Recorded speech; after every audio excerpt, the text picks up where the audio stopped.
Hello friends, welcome back to my channel. मैं हूं आपकी फ्रेंड वर्षा। फ्रेंड्स, आज की इस वीडियो में हम बिज़नेस के बारे में बात करेंगे, जिसके अंदर हम बिज़नेस एनवायरनमेंट, बिज़नेस और साथ ही साथ उसके कंपोनेंट्स के बारे में बात करेंगे। तो चलिए फ्रेंड्स, वीडियो को स्टार्ट करते हैं। लेकिन वीडियो को स्टार्ट करने से पहले प्लीज़ मेरे चैनल को सब्सक्राइब कर लीजिए, और अगर आपने चैनल को सब्सक्राइब कर लिया है तो इस वीडियो को लाइक कीजिए और अपने फ्रेंड्स के साथ शेयर कीजिए। तो चलिए फ्रेंड्स, आज की इस वीडियो को स्टार्ट करते हैं। फ्रेंड्स, सबसे पहले हमारे माइंड में जो क्वेश्चन आता है वो है व्हाट इज बिजनेस, यानी कि बिजनेस क्या है। अगर हम एक ऑर्डिनरी मीनिंग की बात करें तो बिजनेस का मतलब होता है बिजनेस के। फ्रेंड्स, आपने देखा होगा कि इससे पहले भी मैंने बिजनेस के ऊपर बहुत सी वीडियो बनाई थी। उन सब वीडियो में मैंने आपको बताया है कि बिजनेस का मतलब बिजनेस से, यानी कि ऐसी कोई भी एक्टिविटी जिसमें एक पर्सन बिजी हो रहा है वो एक बिजनेस कहलाता है। फ्रेंड्स, बिजनेस जो होते हैं वो दो तरह के हो सकते हैं, इकोनॉमिक और नॉन इकोनॉमिक। इकोनॉमिक एक्टिविटी वो एक्टिविटी होती है बिजनेस के अंदर जो कि हमारे मॉनेटरी एस्पेक्ट से रिलेटेड होती हैं, जबकि नॉन इकोनॉमिक एक्टिविटी वो होती हैं जो कि हमारी मॉनेटरी एस्पेक्ट से रिलेटेड नहीं होती हैं। फ्रेंड्स, बिजनेस की अगर हम बात करें इन जनरल टर्म्स तो बिजनेस एक ऐसी एक्टिविटी है जिसके अंदर पर्सन गुड्स को प्रोड्यूस करता है, उसको जो भी गुड्स एंड सर्विसेज वो प्रोवाइड करता है उनके कंसिडरेशन में वो कुछ अमाउंट चार्ज करता है, और उसमें वो ओवरऑल वो पूरा बिजी रहता है। तो वो एक्टिविटी हमारी बिजनेस कहलाती है। हम एक डेफिनेशन की बात कर लेते हैं। हमारे पास एक डेफिनेशन है उर्विक एंड हंट की। उर्विक एंड हंट ने बिजनेस का मीनिंग बताया है, a business is any enterprise which makes, distributes or provides any article or service which other members of the community need and are willing to pay for that। यानी कि friends, एक ऐसी business एक ऐसा enterprise है जिसके अंदर makes, यानी कि जिसके अंदर कुछ बनाया जाता है। अब वो प्रोडक्ट भी हो सकता है, सर्विस भी हो सकती है, फिर उसको डिस्ट्रीब्यूट किया जाता है, प्रोवाइड करते हैं एनी आर्टिकल और service.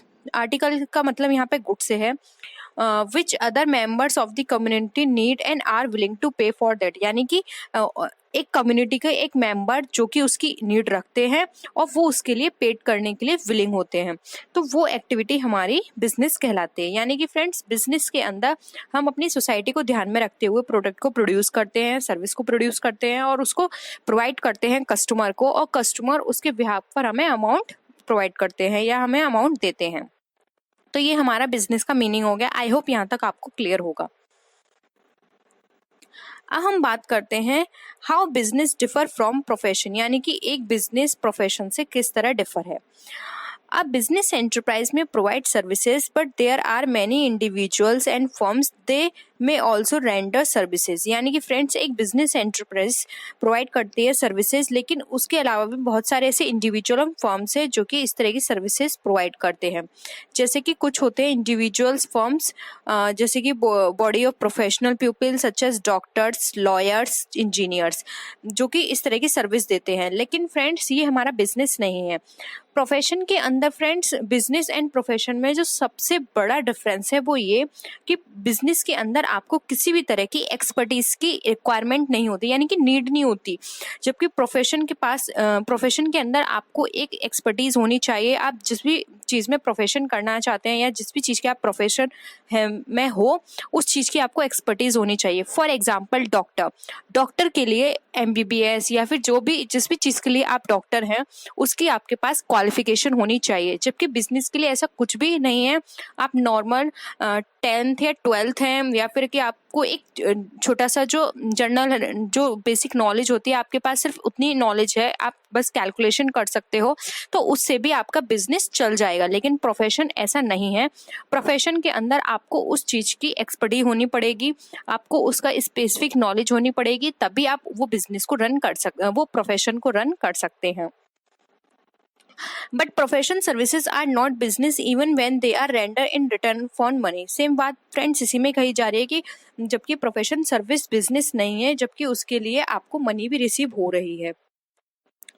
A profession like a doctor or lawyer renders a personal service for gaining intimate knowledge of a particular individual. On the other hand, a businessman is not concerned with the needs of particular individuals in a general way। यानी कि friends, एक profession के अंदर उसको पता होता है कि जो भी उसका कस्टमर है उसकी रिक्वायरमेंट क्या है, वो किस तरह की चीज़ें चाहता है, या फिर आपको अपने जो कस्टमर होता है उसकी आपको पूरी नॉलेज होती है। लेकिन एक बिजनेसमैन को अपने जो एक इंडिविजुअल होता है उसकी नीड नहीं होती है। वो ओवरऑल एक एनालिसिस करता है और देखता है कि किस तरह का जो कस्टमर है या मार्केट में किस तरह की डिमांड है, मार्केट में किस टेस्ट एंड प्रेफरेंस को प्रेफर किया जा रहा है।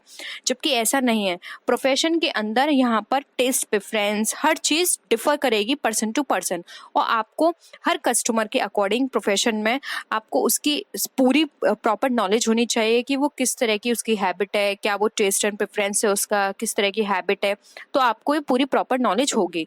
तो प्रोफेशन बहुत ज़्यादा स्पेसिफिक होता है जर्नल, जबकि अगर हम बिजनेस की बात करें तो एक जर्नल टर्म है।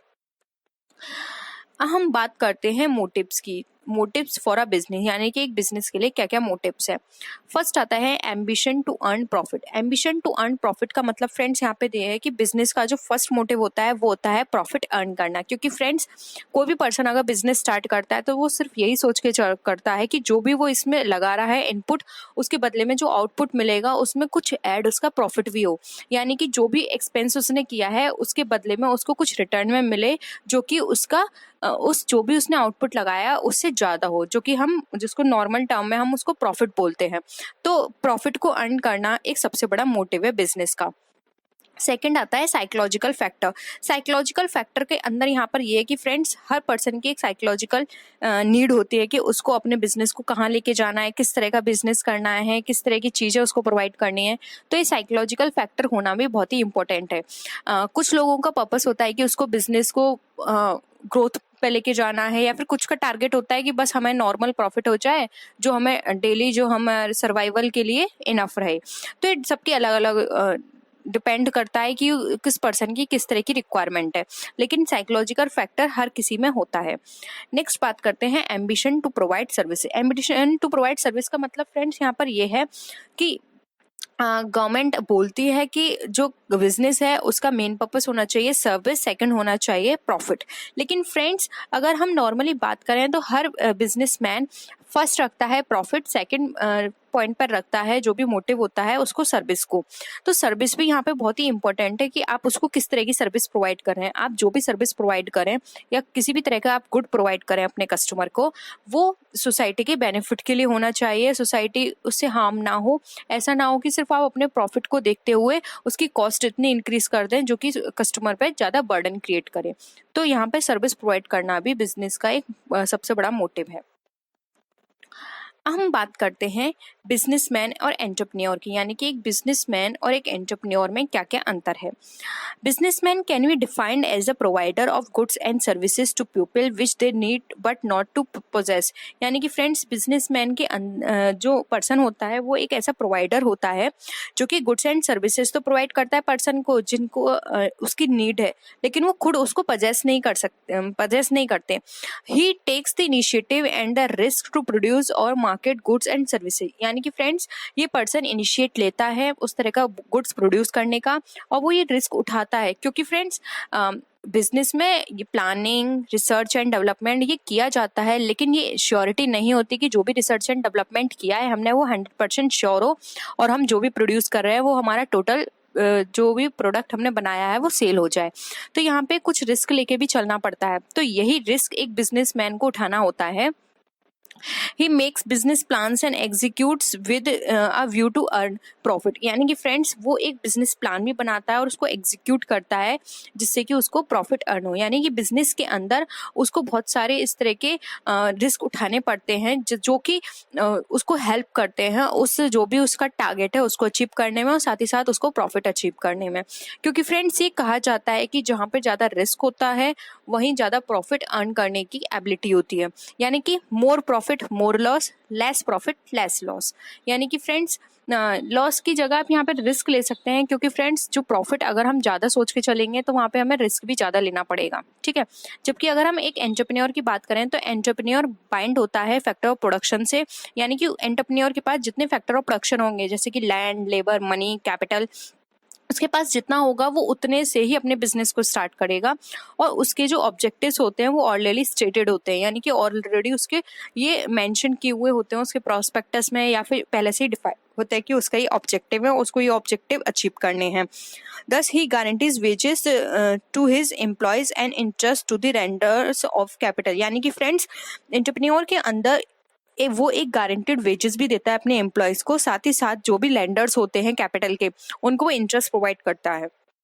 तो एंटरप्रेन्योर क्या होता है, एंटरप्रेन्योर के अंदर आपके पास आउटसाइडर पार्टी भी मिली होती है, जिनको आपको, अगर आपके बिजनेस में लॉस हो रहा है, इवन उस केस में भी आपको उनको रिटर्न देना होगा, ठीक है। जबकि बिजनेस में ऐसा नहीं है। बिजनेसमैन क्या होता है, अगर उसको प्रॉफिट हो रहा है तो वो खुद बियर करेगा, और अगर उसको लॉस हो रहा है तब भी उसको खुद ही बियर करना पड़ेगा, ठीक है। तो ये डिफरेंस था बिजनेसमैन एंड एंटरप्रेन्योर का। अब हम नेक्स्ट बात करते हैं फीचर्स ऑफ बिजनेस की, यानी कि बिजनेस के अंदर उसके क्या क्या फीचर्स हैं। फर्स्ट आता है dealing in goods and services. Dealing in goods and services का मतलब फ्रेंड्स यहाँ पर ये है कि बिजनेस के अंदर गुड्स एंड सर्विसेज में डील किया जाता है, यानी कि ऐसी कोई भी एक्टिविटी जिसके अंदर कंटिन्यू या रेगुलर बेसिस पे गुड्स एंड सर्विसेज में डील किया जा रहा है, तो वो हमारी बिजनेस कहलाती है।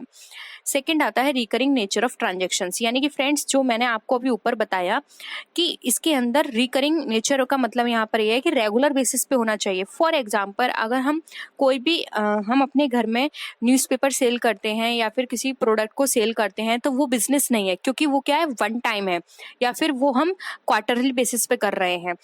यहाँ पर ये क्या कर रहे हैं, बिजनेस के अंदर डेली बेसिस पे हो रहा है, यानी कि कोई भी एक्टिविटी जो कि रेगुलर बेसिस पे हो रही है वो बिजनेस कही जाएगी। फॉर एग्जाम्पल, अगर किसी पर्सन ने, उसके पास एक वॉच थी और वो उसको यूज नहीं कर रहा है, उसने क्या किया, उस वॉच को किसी दूसरे पर्सन को सेल कर दिया। फ्रेंड्स यहाँ पर क्या हुआ, प्रोडक्ट का एक्सचेंज हुआ, उसने उसको पैसे दे दिए, लेकिन फिर भी ये बिजनेस एक्टिविटी नहीं है, क्योंकि ये क्या है, ये रेगुलर बेसिस पर हुई है। यहाँ पे जो ट्रांजेक्शन्स किए गए हैं वो रेगुलर बेसिस पे नहीं हो रहे हैं, इसलिए यहाँ पर बिजनेस के अंदर रिकरिंग नेचर यानी रेगुलर बेसिस पे होना इंपॉर्टेंट है। थर्ड आता है टू अर्न प्रॉफिट। बिजनेस के अंदर प्रॉफिट मोटिव जरूर होना चाहिए, क्योंकि जब तक प्रॉफिट मोटिव नहीं होगा तब तक वो एक्टिविटी हमारी बिजनेस एक्टिविटी नहीं है। नेक्स्ट आता है हमारा increase in utility. Increase in utility का मतलब यहाँ पे ये है कि एक बिजनेसमैन को जब भी वो किसी भी प्रोडक्ट को बनाए, तो उसके अंदर उसको ये ध्यान में रखना है कि जो भी प्रोडक्ट बना रहा है उसके अंदर कुछ ना कुछ यूटिलिटी जरूर होनी चाहिए, क्योंकि अगर कोई भी यूटिलिटी नहीं होगी तो प्रोडक्ट सेल पर्पज से नहीं रहेगा। इसलिए प्रोडक्ट के अंदर यूटिलिटी को इंक्रीज करना भी एक बिजनेसमैन का काम है। नेक्स्ट आता है रिस्क एलिमेंट। बिजनेस के अंदर रिस्क एलिमेंट होना बहुत ही इंपॉर्टेंट है, क्योंकि अगर रिस्क नहीं होगा तो बिजनेस भी वहाँ पर एग्जिट नहीं करेगा, क्योंकि एक बिजनेस वही होता है जहाँ पर रिस्क भी उठाया जाता है, वही, क्योंकि बिजनेस का नाम ही एक रिस्क है।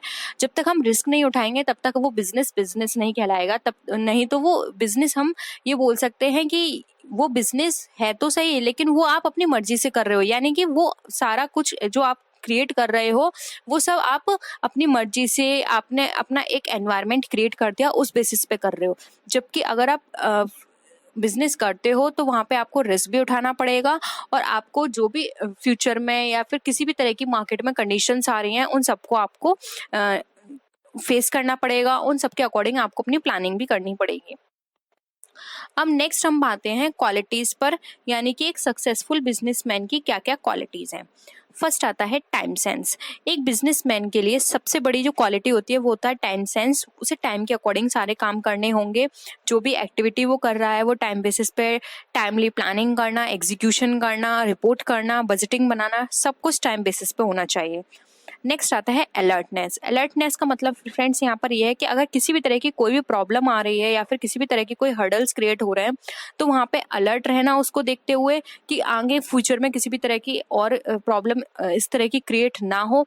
तो ऑल टाइम अलर्ट रहना ही एक बिजनेसमैन के अंदर सबसे बड़ी क्वालिटी होनी चाहिए। नेक्स्ट आता है ऑनेस्टी।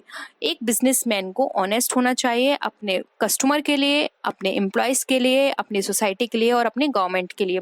उसको टाइमली गवर्नमेंट को टैक्स देना है एक बिजनेसमैन को, और उसको अपने कस्टमर को बेस्ट क्वालिटी प्रोवाइड करनी है, एम्प्लॉयज़ को टाइमली वेजेस देना है। तो ये ऑनेस्टी एक बिजनेसमैन में होनी चाहिए। नेक्स्ट आता है ability to cooperate. Ability to cooperate का मतलब फ्रेंड्स यहाँ पर यह है कि जो मैंने अभी आपको पार्टीज बताई, उन सब पार्टीज के साथ कोऑपरेशन भी एक बिजनेसमैन का होना बहुत ही इंपॉर्टेंट है, क्योंकि जब तक वो अपने एम्प्लॉयज के साथ या अपनी सोसाइटी के साथ कोऑपरेट नहीं करेगा तब तक उसका बिजनेस प्रॉपर तरीके से रन नहीं कर पाएगा। क्योंकि फ्रेंड्स जो एम्प्लॉयज होते हैं वही मेन असेट्स कहलाते हैं, और असली किंग वही होते हैं, क्योंकि जब तक आपके एम्प्लॉयज आपके साथ पूरा सहयोग नहीं करेंगे तब तक आप अपने बिजनेस को अच्छे से रन नहीं कर सकते हो। तो आप उसको अंदर एबिलिटी होनी चाहिए बिजनेसमैन के अंदर कि वो अपनी एम्प्लॉयज़ अपनी सोसाइटी के साथ कोऑपरेट होकर चले। नेक्स्ट आता है डिपेंडेबिलिटी। डिपेंडेबिलिटी का फ्रेंड्स यहाँ पर मतलब ये है कि एक बिजनेसमैन के अंदर डिपेंडेबिलिटी बिल्कुल भी नहीं होनी चाहिए। उसको अपने एम्प्लॉयज़ को वो रिस्पॉन्सिबिलिटी दे सकता है, लेकिन डिपेंडेबिलिटी नहीं होनी चाहिए कि मैं ये काम अपना इससे करवाऊंगा और मैं अब आगे से ये काम नहीं करूंगा। तो इस तरह की चीज़ें क्या होंगी, उससे वो लेजीनेस उसके अंदर आ जाएगी। तो ये चीज़ें उसके अंदर बिल्कुल नहीं होनी चाहिए। नेक्स्ट आता है एनर्जी। एक बिजनेसमैन बिल्कुल एनर्जेटिक होना चाहिए, क्योंकि अगर वही एनर्जेटिक नहीं होगा तो उसका असर और भी एम्प्लॉयज़ पे या फिर और भी लोगों पे पड़ेगा। तो वो जब तक उसके अंदर वो पावर नहीं होगी, जब तक वो एनर्जी उसके अंदर नहीं होगी, तब तक वो अदर लोगों से भी उस तरह का काम नहीं करवा सकता। नेक्स्ट हम बात करते हैं करेक्टर की। एक बिजनेसमैन का जो करेक्टर होता है वो बिल्कुल सिंपल होना चाहिए, वो बिल्कुल ऑनेस्ट होना चाहिए, काइंड हार्टेड होना चाहिए। इस तरह के करेक्टर के साथ ही वो अपने बिजनेस को प्रॉपर तरीके से रन कर सकता है, क्योंकि इस तरह के पर्सन से ही एम्प्लॉयज़ या फिर जो भी कस्टमर होते हैं वो ऑल टाइम अट्रैक्ट रहते हैं। नेक्स्ट आता है ability to lead. Ability to lead का मतलब फ्रेंड्स यहाँ पे ये है कि उसके अंदर ऐसी एबिलिटी होनी चाहिए कि वो लोगों को लीड कर पाए, हर पर्सन उसकी बात माने। वो बिल्कुल पोलाइट होना चाहिए, बहुत सॉफ्ट हार्टेड होना चाहिए, जिससे कि हर पर्सन वो जो भी कहे उसको ईजिली उसको फॉलो अप करें। ठीक है। नेक्स्ट आता है education and training. Friends education and training हमने यहाँ पे ये दोनों पॉइंट इसलिए लिए हैं क्योंकि सिर्फ अगर हम एजुकेशन की बात करेंगे तो यहाँ पर हम जस्टिफाई नहीं कर पाएंगे एजुकेशन एंड ट्रेनिंग दोनों को। फ्रेंड्स एजुकेशन का मतलब यहाँ पे थ्योरेटिकल एस्पेक्ट से है, जबकि ट्रेनिंग का एस्पेक्ट यहाँ पे प्रैक्टिकल एस्पेक्ट से है। क्योंकि फ्रेंड्स सिर्फ थ्योरेटिकल एस्पेक्ट या थ्योरेटिकल नॉलेज होना ही इंपॉर्टेंट नहीं है, हमारे उसके साथ साथ हमें प्रैक्टिकल नॉलेज भी होनी चाहिए। इसलिए एजुकेशन एंड ट्रेनिंग क्वालिटी जरूर होनी चाहिए एक बिजनेसमैन के अंदर। ये जरूरी नहीं है कि उसके पास अगर ये दोनों चीज़ों में से एक भी चीज़ नहीं है तो रन नहीं कर पाएगा। हो सकता है उसके अंदर कुछ गॉड गिफ्टेड क्वालिटीज़ हों जिसकी वजह से बिना ट्रेनिंग के भी वो सब चीज़ कर पाए, लेकिन फिर भी हम इसको बहुत ही ज़्यादा नेसेसरी या मैंडेटरी नहीं कहेंगे। लेकिन अगर ये चीज़ होंगी तो वो बहुत आगे तक वर्क कर सकता है, बहुत आगे तक अपने बिजनेस को लेके जा सकता है। ठीक है। नेक्स्ट हमारे पास आता है requisite of a successful businessman, यानी कि एक सक्सेसफुल बिजनेसमैन के लिए क्या क्या रिक्विजिट होनी चाहिए। फर्स्ट आता है एस्टेब्लिशिंग एनी बिजनेस ऑब्जेक्टिव, यानी कि फ्रेंड सबसे पहले बिजनेस को किसी भी बिजनेस को सक्सेसफुल बनाने के लिए हमें उसके ऑब्जेक्टिव को डिसाइड करना बहुत ही इंपॉर्टेंट है, क्योंकि जब तक हमारे पास ऑब्जेक्टिव्स नहीं होंगे तब तक हम कुछ भी काम नहीं कर सकते। ऑब्जेक्टिव के अकॉर्डिंग ही प्लानिंग बनती है, रिक्रूट होते हैं लोग और उसके साथ ही आगे का प्रोसीजर स्टार्ट होता है। तो सबसे पहले हमें क्या करना है, ऑब्जेक्टिव सेट करने हैं। नेक्स्ट आता है planning should be given due importance, यानी कि फ्रेंड्स ऑब्जेक्टिव डिसाइड होने के बाद हमें प्लानिंग को भी प्रॉपर इंपॉर्टेंस देनी होगी, क्योंकि अगर प्लानिंग को प्रॉपर इंपॉर्टेंस नहीं देंगे तब तक हम आगे कुछ नहीं कर सकते। क्योंकि प्लानिंग ही ऐसी चीज है जो कि एक हमें वे प्रोवाइड करती है कि हाँ अब हमें इस वे पे चलना है, इस तरह से सारे काम को करना है। नेक्स्ट आता है प्रॉपर लोकेशन। हमें प्रॉपर लोकेशन होनी चाहिए हमारे बिजनेस की, कि हमें अपने बिजनेस को कहाँ सेट करना है, प्रोडक्ट कहाँ प्रोड्यूस करना है, कहाँ से माल लेकर आना है, कहाँ उसको सेल करना है। लेआउट होना चाहिए हमें प्लांट का, कि लेआउट किस तरह का होगा। सूटेबल साइज होना चाहिए हमें फॉर्म का, कि हमारे जो फॉर्म है उसका क्या साइज होगा। हमें लार्ज फॉर्म बनानी है स्टार्टिंग में या स्मॉल फॉर्म बनानी है, मीडियम फॉर्म रहना है, किस तरह की फॉर्म को रखना है। नेक्स्ट आता है the organisation must be clearly defined, यानी कि जो ऑर्गेनाइजेशन जो है वो क्लियरली डिफाइन होनी चाहिए। किस तरह से कॉम्पिटेंट पर्सोनेल आएगा, कैसे होगा, सब चीज़ किस तरह से मैनेज होनी है। ऑर्गेनाइजेशन किस तरह का होगा, स्टाफ ऑर्गेनाइजेशनल स्ट्रक्चर होगा या फिर लाइन ऑर्गेनाइजेशनल स्ट्रक्चर होगा, क्या चीज़ होनी है, ये सब कुछ पहले से ही हमें डिसाइड करके चलना होगा। नेक्स्ट आता है up to date knowledge of the latest development in the field of technology, यानी कि फ्रेंड्स हमें टेक्नोलॉजी की भी नॉलेज होनी चाहिए, अप टू डेट हमें उसको रहना पड़ेगा। क्योंकि अगर हम आउटडेटेड टेक्नोलॉजी को यूज़ करेंगे तब भी हमारे लिए सर्वाइवल करना बहुत ही मुश्किल हो जाएगा, क्योंकि आज के टाइम में सर्वाइव करने के लिए सबसे ज़रूरी है कि हम अपनी जो भी टेक्नोलॉजी है उसको अपग्रेड करते चलें। ठीक है।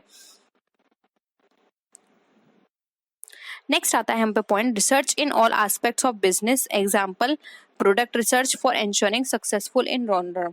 यानी कि फ्रेंड्स अगर लॉन्ग रन के लिए हमें अपनी सक्सेस को इंश्योर करना है तो हमें रिसर्च करनी होगी सभी एस्पेक्ट में, फिर चाहे वो हमारे फाइनेंस एस्पेक्ट हो, प्रोडक्ट एस्पेक्ट हो, प्लानिंग हो, या फिर हमारा किसी भी तरह का मॉडिफिकेशन या फिर डिस्ट्रीब्यूशन चैनल हो, इन सभी में हमें रिसर्च करने के चलनी होगी। और साथ ही साथ हमें customer satisfaction, customer preference, customer taste, customer demand, इन सबको भी देखना पड़ेगा। कस्टमर बिहेवियर हमें देखना पड़ेगा कि वो सब चीज़ें किस तरह से चल रही हैं, उसी के अकॉर्डिंग हमें प्लानिंग करनी पड़ेगी। तो अगर हम ये सब कुछ प्रॉपर करके चलेंगे तभी हम लॉन्ग रन में सक्सेस हो सकते हैं। लास्ट पॉइंट जो आता है हमारा वो होता है हमारा एफिशिएंट मैनेजमेंट। यानी कि फ्रेंड्स ये सब करने के लिए हमें एफिशिएंट मैनेजमेंट चाहिए, क्योंकि फ्रेंड्स जब तक हमारे पास प्रॉपर या एफिशिएंट मैनेजमेंट नहीं होगा तब तक हम ये सारी चीज़ें नहीं कर सकते, क्योंकि एक एफिशिएंट मैनेजमेंट ही होता है जो कि ये सारी चीज़ों को कोऑपरेट करके, कंट्रोल करके इस सारी चीज़ों को मैनेज करता है। तो एफिशिएंट मैनेजमेंट होना बहुत ही इंपॉर्टेंट है। तो फ्रेंड्स आई होप आपको वीडियो पसंद आया होगा। अगर वीडियो पसंद आया तो प्लीज़ इस वीडियो को लाइक कीजिए, अपने फ्रेंड्स के साथ शेयर कीजिए, और किसी भी तरह की कोई भी क्वेरी हो आपकी इस वीडियो के रिगार्डिंग या फिर कोई सजेशन देना चाहते हो तो आप नीचे कमेंट सेक्शन में लिख सकते हैं, और आप डायरेक्ट मेरे फेसबुक पेज या फिर इंस्टा आईडी से मुझसे कनेक्ट हो सकते हैं। आप अपने क्वेरी को वहाँ भी पूछ सकते हैं। तो फ्रेंड्स नेक्स्ट वीडियो में हम फिर मिलते हैं और विच वीडियोज़ के साथ। तब तक के लिए बाय बाय।